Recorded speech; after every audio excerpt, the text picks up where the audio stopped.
O próximo capítulo explica uma coisa que muita gente tem dificuldades. É como passar uma prova. Mas na verdade esse capítulo vai ser fácil para verdadeiros Fórmula Fluentinos. Porque se você aplicar todas as dicas neste curso, os testes, as provas serão fáceis para você. Você provavelmente vai achar a maioria das perguntas ridículas. Escolha múltipla, completar frases, juntar palavras correspondentes, etc. Até escrever uma dissertação inteira vai parecer muito mais fácil se você já passou alguns meses estudando com os métodos do Farol da Fluência, praticando as suas habilidades ativas, formando frases, memorizando vocabulário com a técnica hipnótica e assim por diante. E se você estiver preparado dessa forma, você já vai ter todo o conhecimento que você precisa. E passar testes é apenas uma questão de ter a psicologia certa. Então uma pergunta frequente é: qual teste você deve fazer? Pois há um monte de testes e certificados diferentes no mercado. Tantos que pode ser confuso e é difícil ter certeza de qual teste se deve fazer. A minha opinião sincera é a seguinte: se você está apenas estudando a língua para si mesmo, esqueça todos os testes. Eles são uma parte do sistema antigo, dos métodos tradicionais de ensino, e não vão ser muito úteis para você. Eles são apenas mais um jeito de gastar dinheiro, e dinheiro que você provavelmente pode usar de uma forma melhor. Por exemplo, eu nunca fiz nenhum teste de português na minha vida. E já sei, meu português não é perfeito, mas eu acho que ele até presta para alguém que estudou poucos meses. Mas apesar de tudo isso, eu sei que muita gente precisa passar um teste para algum concurso, ou para entrar numa escola, ou para se qualificar para um determinado emprego. E nesse caso, eu recomendo que você faça o teste que você precisa para alcançar esse objetivo. E agora vamos falar sobre o assunto mais importante: como você pode passar qualquer teste. Se você estudar com os métodos do Farol da Fluência, você vai estar bem preparado. Então, o maior obstáculo será o medo de falhar. O negócio é o seguinte: fazer uma prova e subir no palco são duas coisas muito parecidas, emocionalmente e psicologicamente. E como músico profissional, eu tenho muita experiência no palco.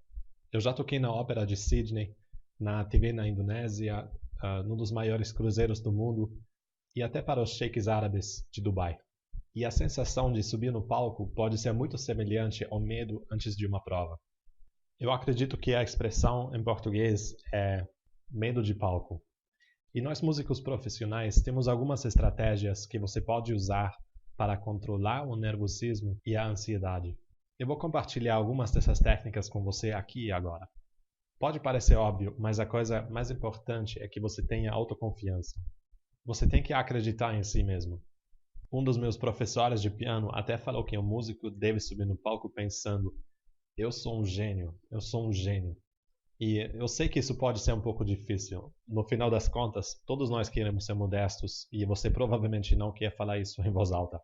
Mas essa frase ajuda demais para convencer o seu cérebro da sua própria competência e para expulsar o nervosismo. Um dos meus outros professores de piano até foi mais direto ainda. Ele recomendou que você deve quase subir no palco ou na prova com um ar de metido. Não se deixe intimidar pelo examinador. Pelo contrário. Antes da minha prova final, ele me falou o seguinte: quando você entra na sala, olhe para os examinadores e fale mentalmente: e aí, seus filhos da mãe, não esperavam isso, hein? Isso vai acabar de vez com seu medo da prova. A próxima técnica é praticar como se fosse um teste. É uma técnica de preparação mental e você pode simplesmente imaginar que você está fazendo o teste em casa. Cada vez que você faz exercícios, você pode fingir que você está numa prova. Faça os exercícios com limite de tempo e como se fosse um exame. E realmente sinta a emoção de estar na prova agora. Simule toda a pressão daquele momento na sua mente. E se você fechar os olhos e visualizar a cena por 30 segundos, você vai conseguir simular as mesmas emoções que você vai ter durante a prova. E assim você pode praticar a lidar melhor com elas. E você vai estar preparado para o medo de palco. Então, a partir de agora, você pode fazer uma parte dos seus exercícios em casa como se fosse uma prova. Assim você não precisa mais ter medo daquele momento, pois você já passou pela emoção dezenas de vezes.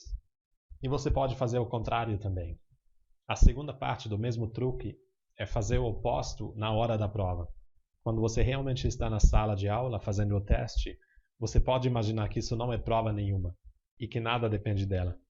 Finja que você está sentado na sua casa, apenas fazendo mais um exercício e relaxe. E como antes, você tem que realmente simular a emoção. Feche os seus olhos e visualize a sua casa. Visualize um sábado à tarde que você não tem nada para fazer e você está apenas fazendo alguns exercícios de idiomas para se divertir um pouco. Resumindo, você tem que estudar como se fosse uma prova e você tem que fazer provas como se você estivesse apenas estudando. E agora vou te contar mais uma coisa que eu percebi quando eu estava no palco, especialmente quando eu tocava canções difíceis que eu não tinha praticado fazia muito tempo. Como eu vou explicar num outro capítulo desse curso, o nosso cérebro, na verdade, nunca se esquece de nada. Ele apenas armazena algumas informações num canto remoto da nossa mente. Um canto onde essa informação é mais difícil de acessar. Mas a informação continua lá. Se na hora da prova você trava porque tem uma coisa que você não se lembra mais, tem um truque para acessar essa informação. É mais um truque dos músicos, e eu vou revelá-lo agora. Pois com a gente, com os músicos, acontece a mesma coisa. Às vezes estamos lá no palco e a nossa mente dá um blackout. E de repente, a gente não lembra das notas.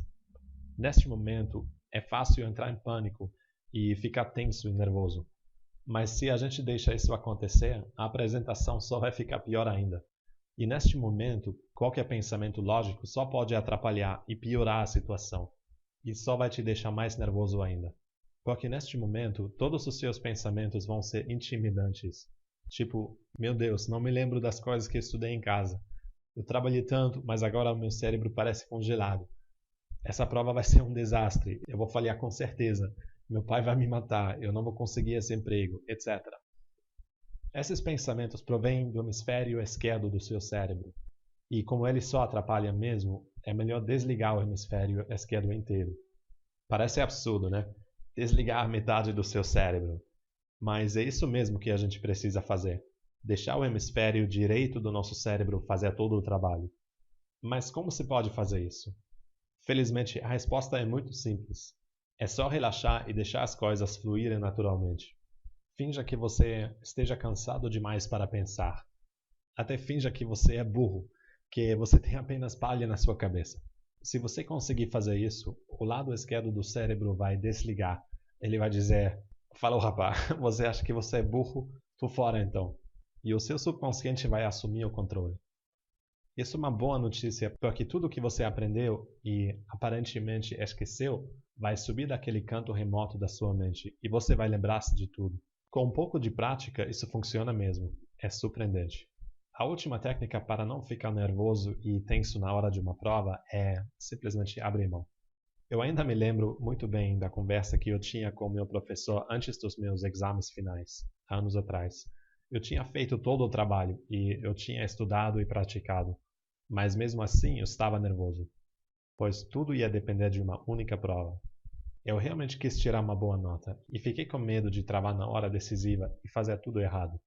Mas a primeira coisa que ele me disse foi a seguinte: não se preocupe, Deus viu que você trabalhou muito. E quando você trabalha muito, as coisas geralmente dão certo. Parece que o universo recompensa um bom trabalho. Então eu perguntei para ele: mas e se eu não tocar bem nessa prova? E ele simplesmente respondeu: aí você não vai tirar uma boa nota. E é estranho, mas esse pensamento pode ser um grande alívio e tirar muito estresse. Se você não tirar uma boa nota na prova, ninguém vai morrer. Você não vai ficar doente, nenhum meteoro vai cair do céu e destruir a Terra, e nenhum dinossauro vai vir te comer. A vida continuará. Você vai tirar uma má nota, só isso. E se isso acontecer mesmo, o que é pouco provável com o farol da fluência, você pode sempre encontrar uma solução para esse problema depois. Talvez você pode fazer o teste novamente, ou talvez você pode fazer um teste diferente. Mas de qualquer jeito, o pior dos casos não é tão grave assim. Pense nisso e se acostume com essa ideia. Isso vai te deixar relaxar um pouco e assim você vai estar menos tenso e menos nervoso na prova. E por isso mesmo você vai tirar uma boa nota. Uma certa indiferença pode dar muita confiança. Mas eu tenho certeza que você terá sucesso. No final das contas, você é Fórmula Fluentino.